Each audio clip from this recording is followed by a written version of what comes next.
100 years prior to Benz receiving the patent on the first internal combustion engine automobile, Europeans and the British were experimenting with steam-powered, self-propelled, self-steered land vehicles.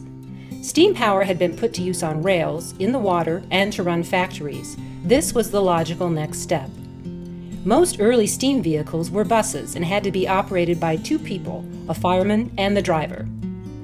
By the early 1800s, there were a number of successful steam bus lines in major English cities. The development of a practical steam car would not come until the early combustion engine automobile. The early steam buses used wood or coal to heat their boilers, whereas the practical steam car used kerosene, which meant it took one person to drive the auto. In the first 2 decades of the 20th century, there were numerous steam automobile manufacturers. The most famous were the Stanley brothers. A Stanley steamer came in 3 sizes, 10, 20, and 30 horsepower.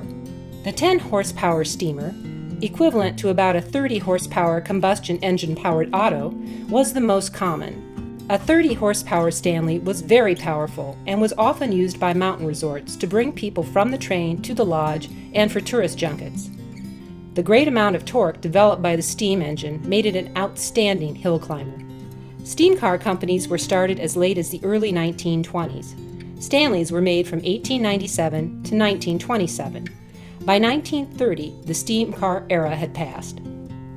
Steamers would burn about 10 miles per gallon of kerosene and had a voracious appetite for water. It took about 20 minutes to build a head of steam, and there was a danger of boiler explosion. With the development of the electric motor and batteries came the electric autos. They offered ease of starting, no cranking or building up of steam. The operation was relatively easy, and they were quiet and clean. Electric cars were for everyone, yet had special appeal to women in cities.